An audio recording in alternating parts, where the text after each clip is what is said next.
Bien-aimés dans le Seigneur, que le nom du roi de gloire, Christ Jésus, soit avec vous tous.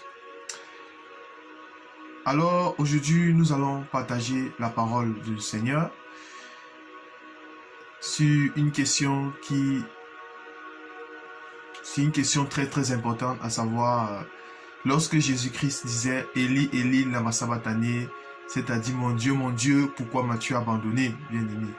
Alors, la question que bon nombre de personnes se posent souvent est de savoir si Jésus-Christ est Dieu, pourquoi pouvait-il encore s'exclamer de telle manière, bien-aimé. Bon, à la lumière de la parole, nous allons essayer de comprendre cette écriture qui se trouve dans Matthieu chapitre 27 à partir du verset 45. Bien-aimé. Parce que le problème qui dérange beaucoup de personnes, c'est qu'ils ne comprennent pas ce qu'on appelle les dimensions de Dieu. Parce que pour comprendre la divinité de notre Seigneur Jésus-Christ, il faut aussi savoir, il y a une dimension qu'il faut comprendre, c'est que Dieu peut aussi prier Dieu. C'est une chose que beaucoup de personnes ne comprennent pas, beaucoup de personnes n'arrivent pas à voir. Vous ne pouvez pas comprendre la divinité de Jésus si vous ne saviez pas ça. Bon, Dieu peut prier Dieu, Dieu peut proclamer son propre nom. Bon, à la lumière de la parole, nous allons essayer de démontrer que Dieu peut prier Dieu. Nous allons démontrer cela. Avant tout, nous allons remettre cet instant dans les mains de notre Seigneur. Tendre Père, nous te remercions pour cet instant, Seigneur. Merci parce que, Seigneur, une fois de plus, Papa, tu es là pour enseigner ton peuple, Seigneur. C'est pour ça que nous sommes les vases, Seigneur. Prépare-nous davantage, Seigneur Jésus. Surtout, Papa Yahweh, fortifie tes enfants, Seigneur Jésus. Toi seul, Papa Yahweh, qui ouvre les yeux du cœur, ouvre l'intelligence de tes enfants, en plus qu'ils puissent savoir, puissent comprendre certaines choses, Seigneur. Surtout, bénis ma soeur, bénis mon frère, tous ceux qui écoutent ce message, Papa, et que toute la gloire te revienne. Amen. Alors, bien-aimés dans le Seigneur, nous allons aller dans la parole. Mais avant tout, bien-aimés, nous tenions à rappeler que l'évangile que nous présentons, c'est un évangile parce que il y a un frère qui nous a dit pourquoi est-ce que dans tous les enseignements que nous faisons, nous mettons toujours Christ au milieu. Dans l'évangile que nous présentons, c'est un évangile qui est... Donc Christ est le fondement. C'est un évangile basé sur Christ. Parce que dans le rouleau du livre, il n'est pas question d'une autre personne, mais il est question de l'homme qui est Christ. Lorsque nous parlons de l'homme ici, ce n'est pas homme physique, c'est-à-dire l'autorité. Mais nous sommes la femme et Christ, c'est lui qui nous donne la sémence. Donc nous présentons un évangile qui est basé sur Christ. Tel que les Écritures nous le disent, si nous venons dans Luc, si nous prenons Luc chapitre 24, Luc chapitre 24 à partir du verset à partir du verset 27. Luc chapitre 24 à partir du verset 27. Qu'est-ce qu'il est dit? Et commençant par Moïse et tous les prophètes, il expliqua dans tous les Écritures ce qui le concernait. Si nous venons un peu plus haut, verset 26, ne fallait-il pas que le Christ souffre ces choses et qu'il entre dans sa gloire? Et commençant par Moïse et tous les prophètes, il expliqua dans tous les Écritures ce qui le concernait. Bon, ce qui concernait qui? Christ. Vous voyez que tous les Écritures, ça parle de Christ. Et si nous venons toujours dans ce même passage, dans Luc 24, à partir du verset 44, puis il est dit, c'est là ce que je vous disais lorsque j'étais encore avec vous, qu'il fallait que s'accomplisse tout ce qui était écrit de moi, c'est-à-dire de Christ, dans la loi de Moïse, dans les prophètes et dans les psaumes. Alors il ouvrit l'esprit afin qu'il comprenne les Écritures, bien-aimés. Bon, nous comprenons que Dieu ne s'apprend déjà pas dans une école théologique. On ne peut pas apprendre de Dieu à l'école. Dieu ne s'apprend pas. Dieu se révèle à qui il veut, quand il veut, selon son bien vouloir. Ça ne dépend pas de qui court, ça ne dépend pas de qui veut, bien-aimé. De même manière, nous avons vu Daniel. Il a fallu que Dieu envoie l'ange pour pouvoir ouvrir l'intelligence de Daniel, pour que Daniel puisse comprendre les Écritures, bien-aimé. Bon, c'est là pour dire que dans notre évangile, nous ne présentons pas autre être si ce n'est Christ. C'est ça le fondement, parce que Christ est la pierre angulaire, C'est-à-dire, c'est ce fondement-là. Nous présentons que Christ Jésus. Nous n'avons pas d'autre message que cela. Alors, bien aimés dans le Seigneur, comme nous avons dit tout à l'heure, nous allons en parler maintenant. Si Jésus-Christ est Dieu, pourquoi est-ce que Jésus pouvait encore dire Eli, Eli, lama sabachthani? C'est-à-dire, mon Dieu, pourquoi m'as-tu abandonné, bien-aimé? Alors, comme nous avons dit tout à l'heure, n'essayons pas de comprendre Dieu avec nos pensées, bien-aimés, avec nos pensées. Parce que la parole de Dieu déclare dans Isaïe chapitre 57, de même que le ciel est éloigné de la terre, de même les pensées de Dieu sont éloignées de nos pensées.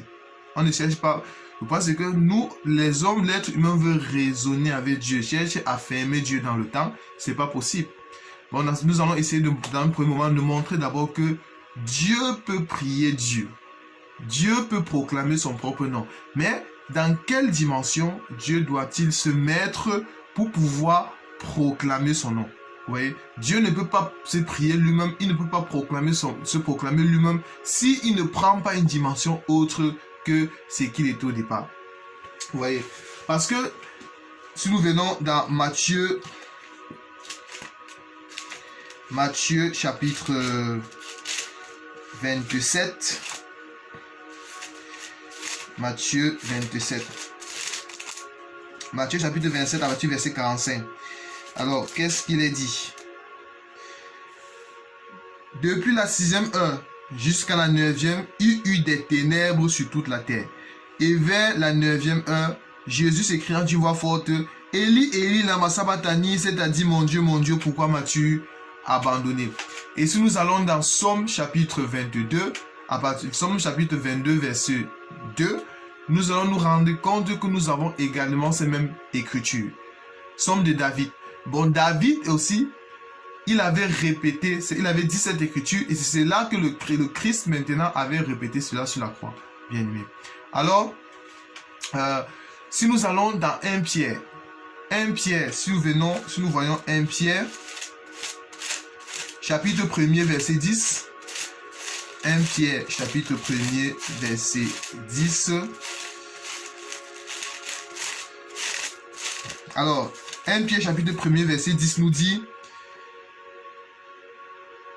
les prophètes qui ont prophétisé touchant la grâce, qui ont été réservés, ont fait de ce salut l'objet de leurs recherches et de leurs investigations, voulant sonder l'époque et les circonstances marquées par l'Esprit de Christ qui était en eux, et qui attestait d'avance les souffrances de Christ et la gloire dont elles seraient suivies, bien-aimés.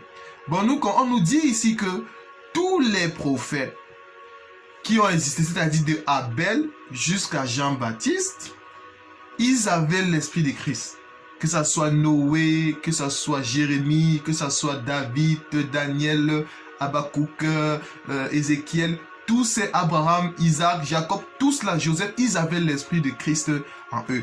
Bon, nous comprenons que lorsque David, dans Somme chapitre 22, à partir du verset 2, lorsque David disait « Mon Dieu, pourquoi m'as-tu abandonné ?» Nous comprenons que David, en réalité, il était ce vase. Mais l'esprit qui disait ça, c'était le Christ, bien aimé.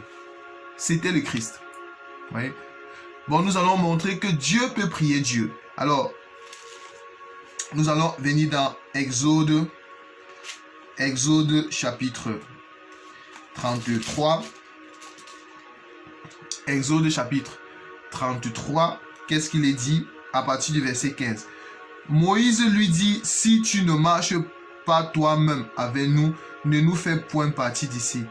Comment serait-il donc certain que j'ai trouvé grâce à tes yeux, moi et ton peuple? Ne serait-ce pas quand tu marcheras avec nous et quand nous serons distingués, moi et ton peuple et tous les peuples qui sont sur la face de la terre?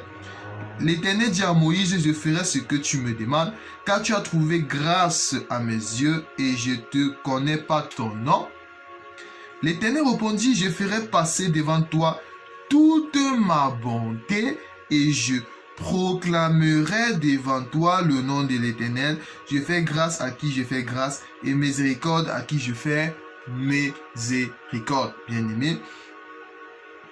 L'Éternel dit, tu ne pourras pas voir ma face, car l'homme ne peut me voir et vivre. L'Éternel dit, voici un lieu près de moi, tu te tiendras sur le rocher.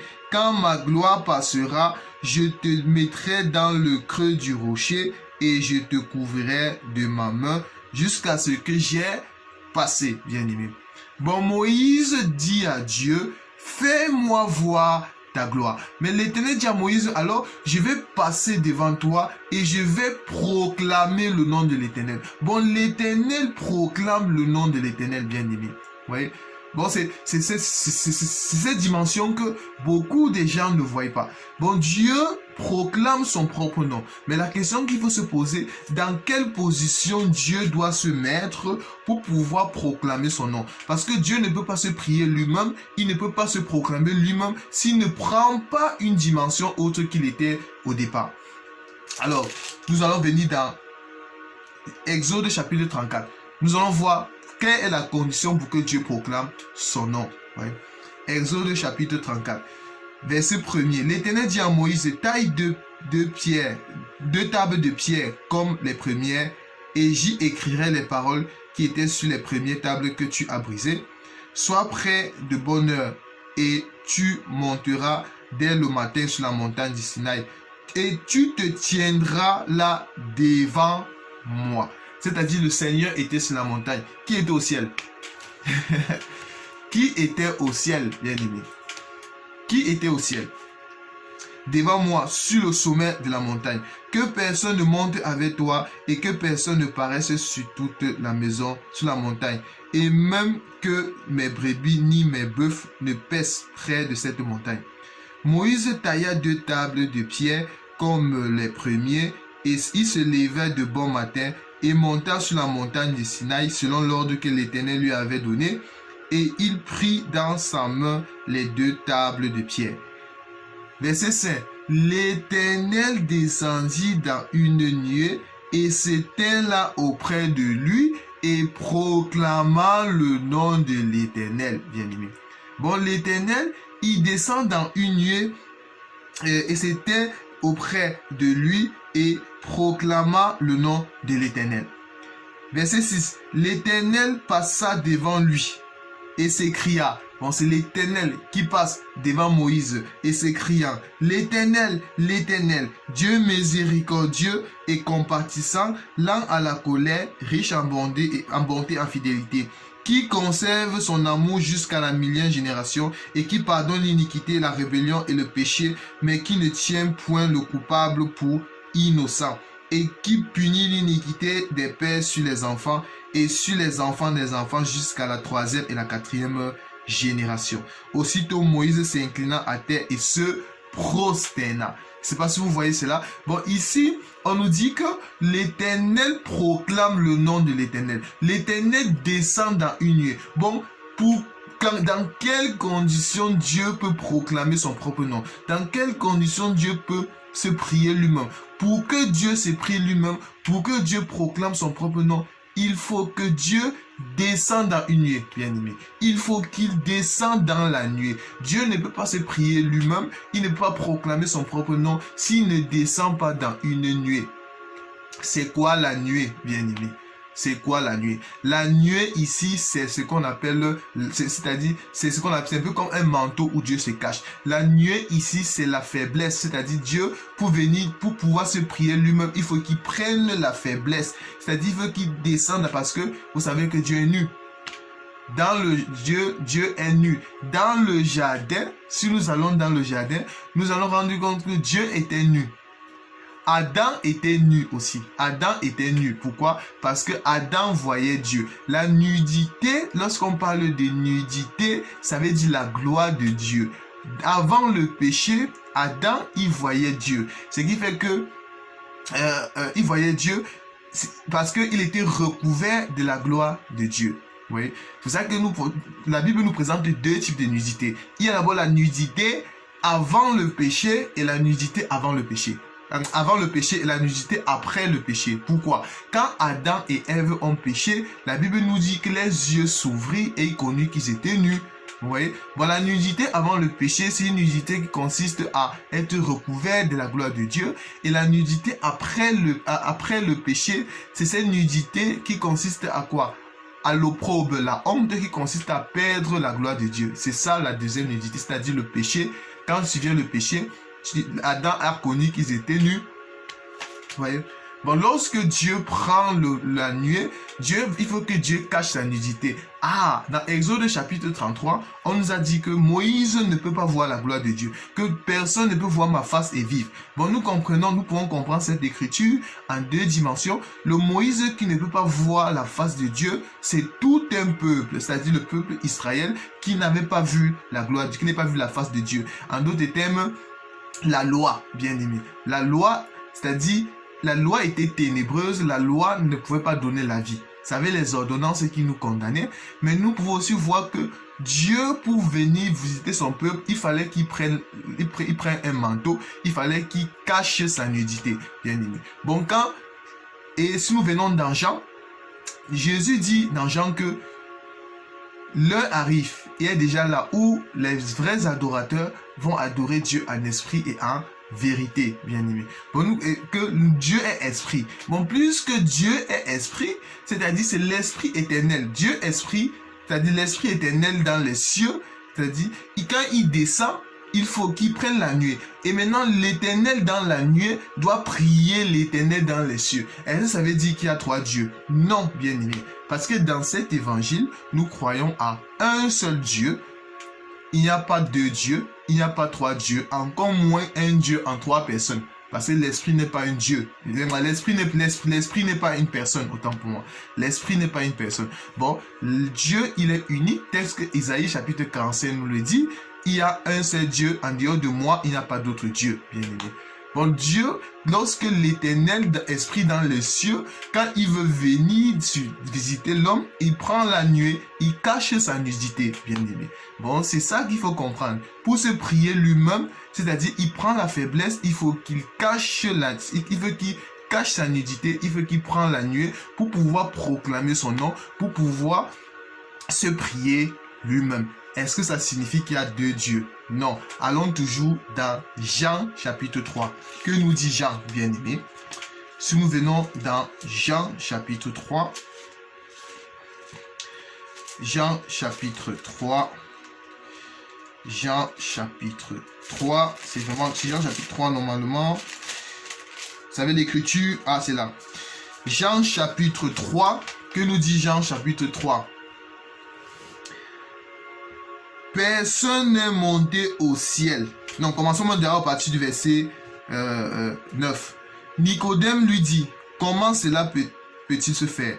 Jésus lui répondit, tu es le docteur d'Israël et tu ne sais pas ces choses. En vérité, je te dis, nous disons ce que nous savons et nous rendons témoignage de ce que nous avons vu.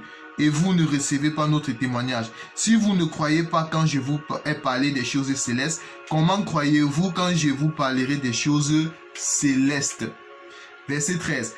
Personne n'est monté au ciel, si ce n'est celui qui est descendu du ciel, le Fils de l'homme qui est dans les cieux, bien aimé. Bon, qui parlait ici là? Jésus. Bon, Jésus nous dit que personne n'est monté au ciel, si ce n'est celui qui est descendu du ciel. Personne ne monte au ciel si ce n'est celui qui est descendu du ciel, le Fils de l'homme qui est dans le ciel. Bon, au même moment qu'il parlait, il était à la fois dans le ciel et sur la terre, bien aimé.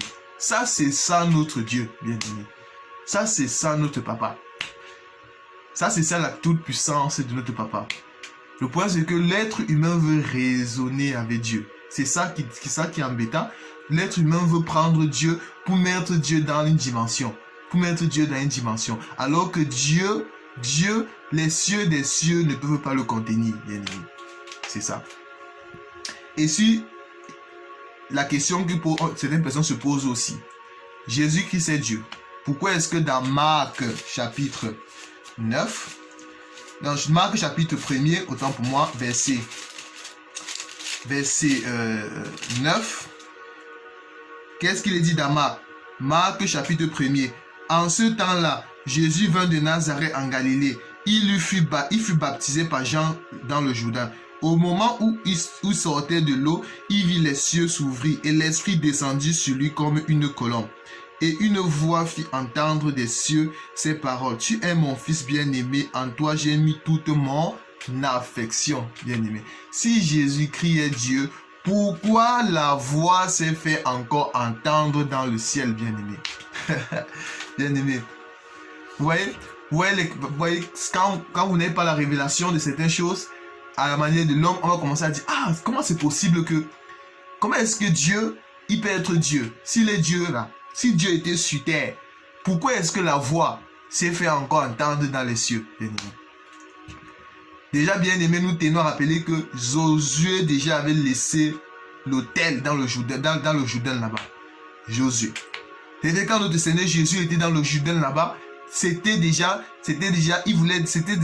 préfigurait déjà sa mort et sa résurrection. Mais pour comprendre pourquoi la voix, si Dieu est sur terre, pourquoi la voix s'est fait entendre dans les cieux, il fallait consulter le frère Néhémie. Il y a plusieurs écritures que nous pouvons présenter, mais allons consulter le frère Néhémie. Que nous dit Néhémie? Alors Néhémie, il faut que je trouve cette écriture. Néhémie chapitre 9.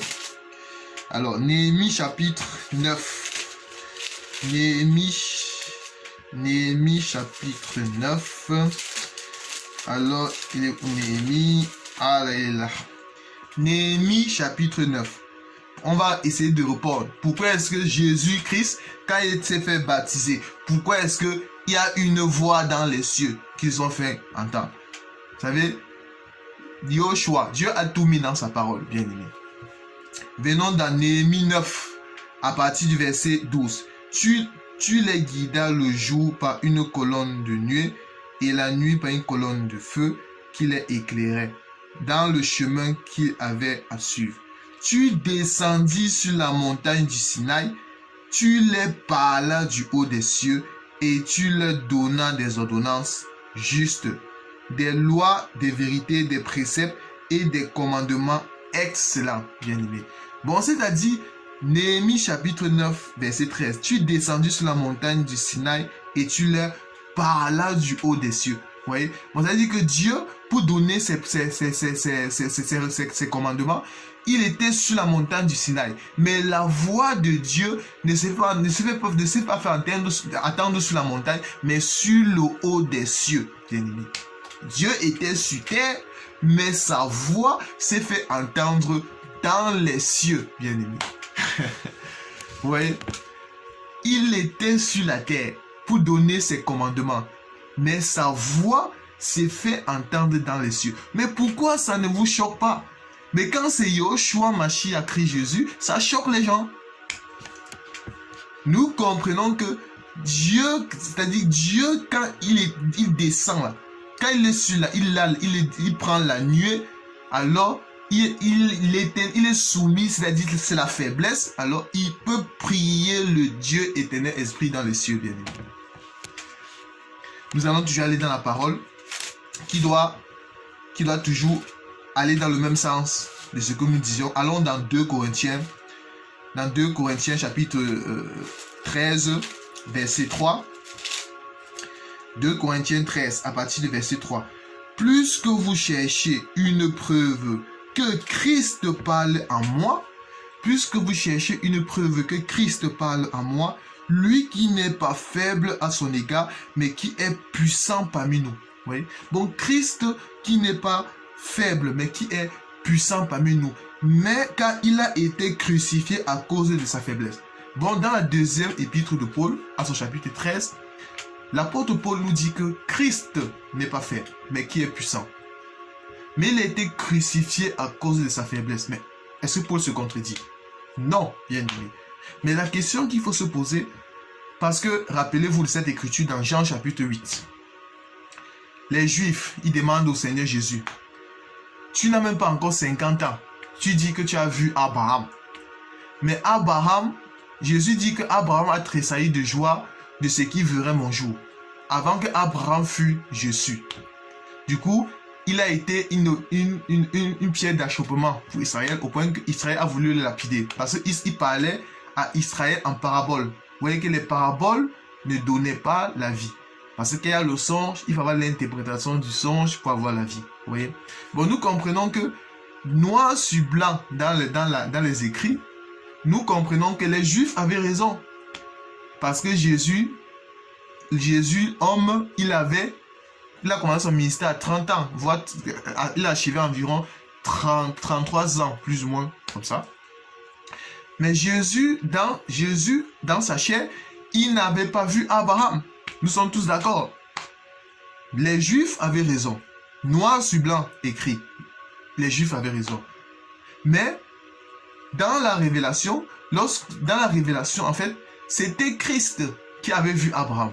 Pourquoi? Parce que cet esprit de Christ, c'est cet esprit qui a marché avec les prophètes, tel que nous dit 1 Pierre, chapitre 1, à partir du verset 10.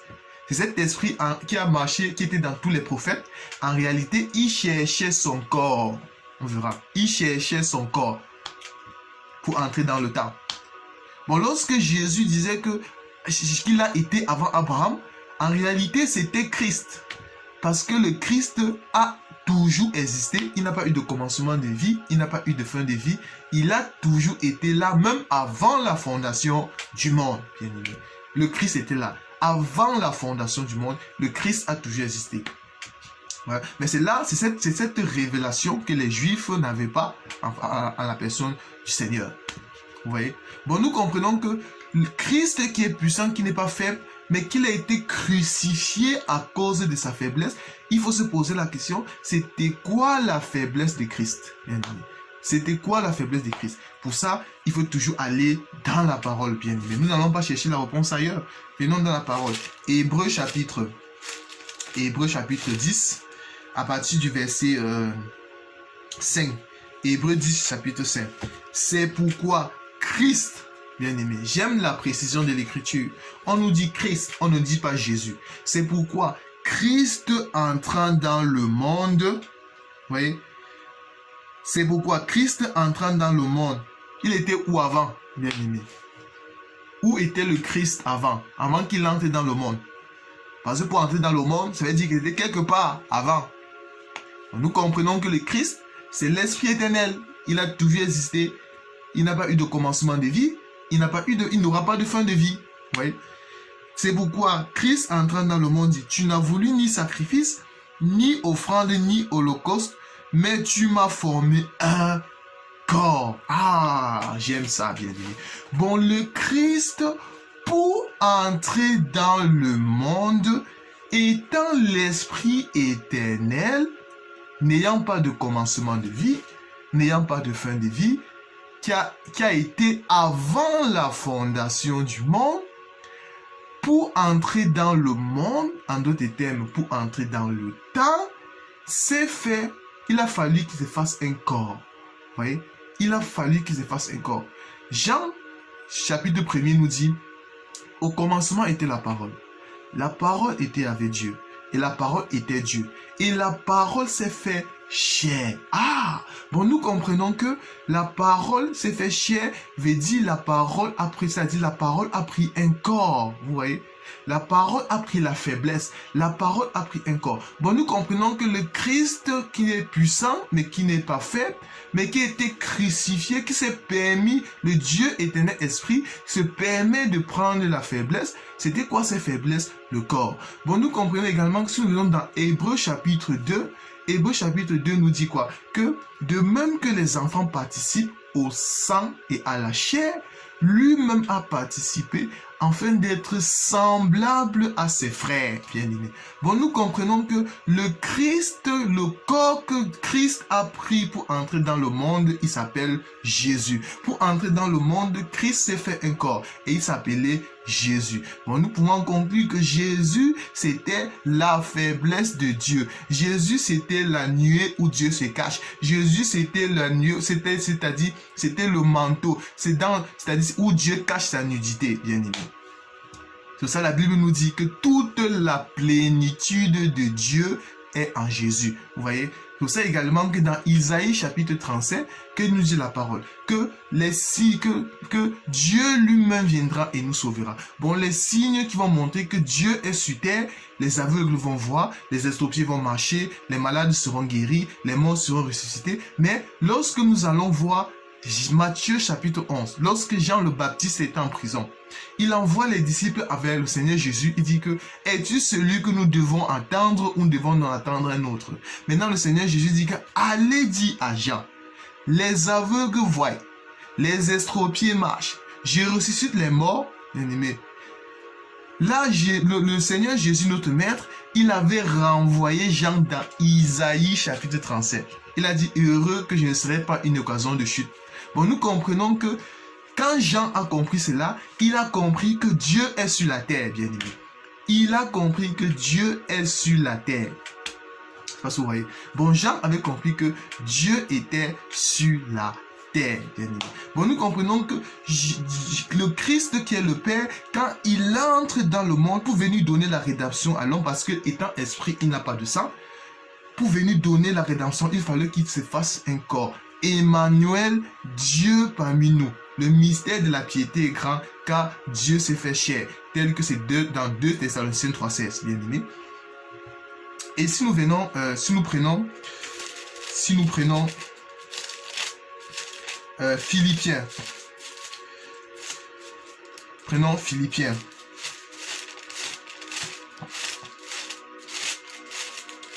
Philippiens.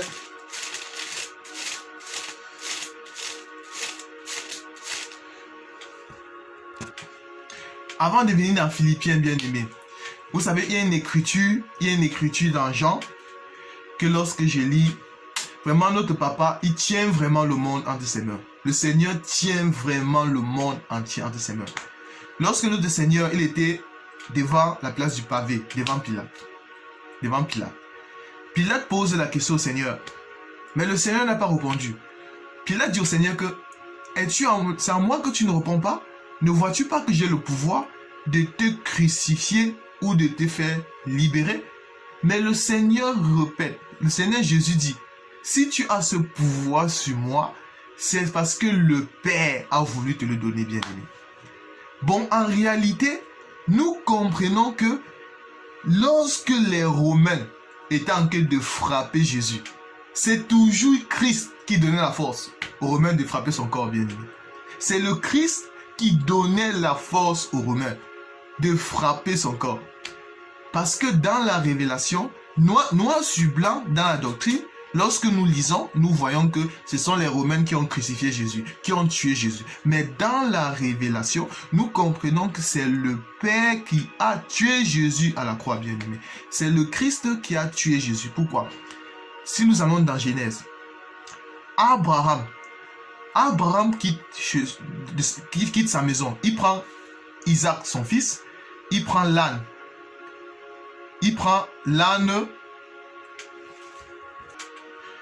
Abraham, il prend l'âne. Il prend ses 2 serviteurs. Il charge le bois, l'holocauste sur l'âne. Et ils vont en direction de la montagne de Moridia. Mais au niveau de la montagne de Moridia, Abraham, il laisse les 2 serviteurs, il décharge l'âne et il charge sur Isaac, bien aimé. Que veut dire cette écriture dans la révélation? Dans la révélation, la montagne de Moridia, ça représente Golgotha. Le bois, le fardeau que l'âne porte, l'âne ici, il représente tout un peuple qui était chargé de péché, qui était dans la malédiction, qui était qui n'avait pas le droit de citer, qui était sans Dieu, sans Christ, bien aimé.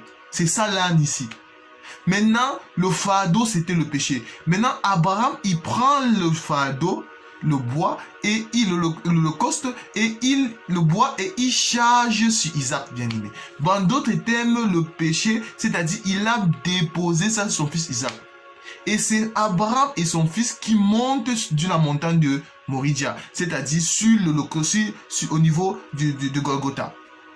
Mais au niveau de Golgotha, Abraham, il se sépare de son fils et il va prendre le couteau pour vouloir tuer son fils, bien aimé.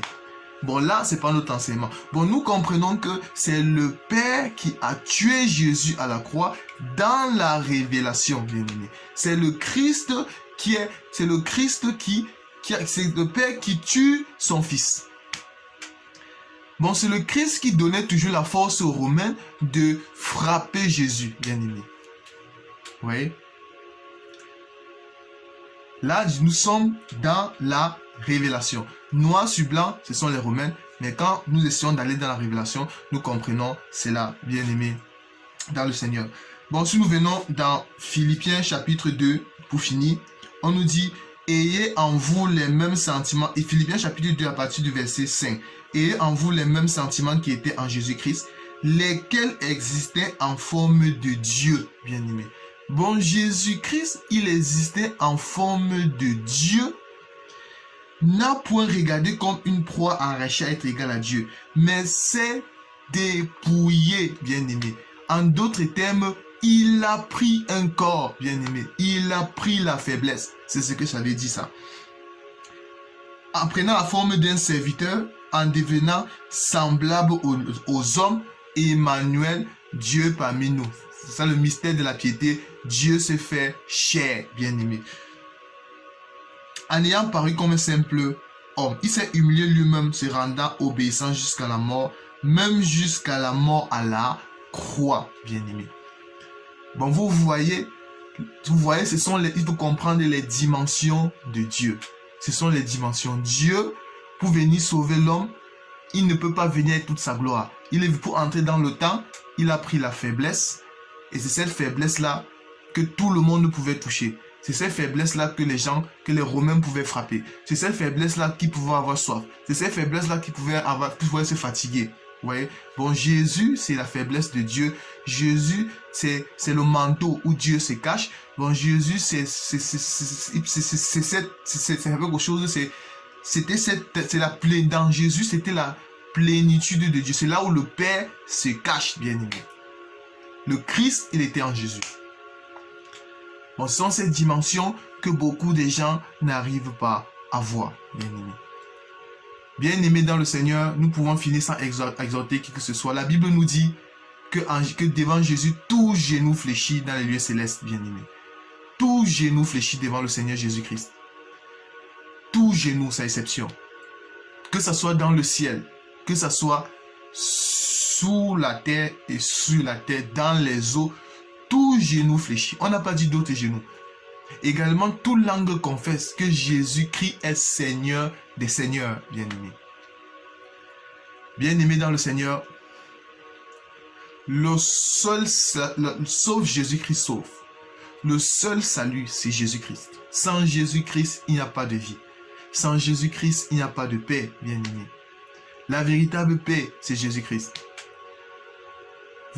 Il a dit dans sa parole, je vous donne ma paix, je ne vous la donne pas à la manière du monde, bien-aimé. La vie, si vous n'avez pas Jésus-Christ, vous ne pouvez pas avoir la vie dans ce monde. Ce monde pervers et corrompu. Ce monde où les ténèbres sont en quai de régner. La seule lumière qui peut éclairer la vie d'un être sur terre, c'est Jésus-Christ, bien-aimé. Quels que soient tes péchés, quelle que soit la vie que tu mènes, sache que Jésus-Christ peut te délivrer de cela. Abandonne le péché, ouvre ton cœur et laisse Jésus-Christ agir, mon frère, ma soeur. Parce que d'un moment à l'autre, nous allons partir. D'un moment à l'autre, nous allons aller à la rencontre du Maître dans les airs. Et pour être à ce rendez-vous, il faut craindre le Seigneur. Pour être à ce rendez-vous, il faut manger le pain, bien-aimé. Il faut manger le pain. Et le pain que nous parlons ici, c'est le pain sans levain, bien-aimé. Et le pain, c'est la parole, c'est l'enseignement de Christ Jésus. Si vous n'avez pas l'enseignement de Christ Jésus, vous ne pouvez pas être sauvé. Sauf Jésus-Christ sauve, bien-aimé. La vie, c'est en Jésus. Dans ce monde où nous traversons les temps difficiles, bien-aimé. Les temps difficiles où il y a la famine, bien-aimé. La famine qu'on parle, en ce temps de la faim, il y a la famine. C'est quoi la famine? La parole de Dieu, au fur et à mesure que le temps passe, la parole de Dieu n'est plus... Beaucoup de gens ne prêchent plus la parole de Dieu en vérité. Les hommes du lisent la parole de Dieu maintenant. On a remplacé la parole de Dieu par un autre évangile qui n'est pas l'évangile de Christ. L'évangile de la prospérité, bien aimé. Bon, ce temps de la fin, c'est pour ça que le Seigneur a dit, priez le maître de la moisson pour qu'il envoie les ouvriers, bien aimé. Pour qu'il envoie les ouvriers. Mais nous croyons qu'à ce temps de la fin, le Seigneur doit envoyer ses ouvriers, ceux qui vont œuvrer pour lui, ceux qui vont œuvrer pour le Seigneur, parce qu'ils aiment le Seigneur, parce qu'ils ont l'amour du Seigneur, que le Seigneur va envoyer les pluies de l'arrière-saison. Et cette pluie-là va arroser ses enfants. Et il va avoir un réveil, bien-aimé. Et ce réveil-là, parce que le Seigneur s'est laissé les 7000 soldats qui n'ont pas fléchi devant Baal, bien-aimé. Bien-aimé dans le Seigneur, quels que soient les temps difficiles que nous passons, restons fidèles à la parole de Christ Jésus. Restons fidèles au Seigneur, parce que ce n'est que Christ Jésus qui est notre force, bien-aimé.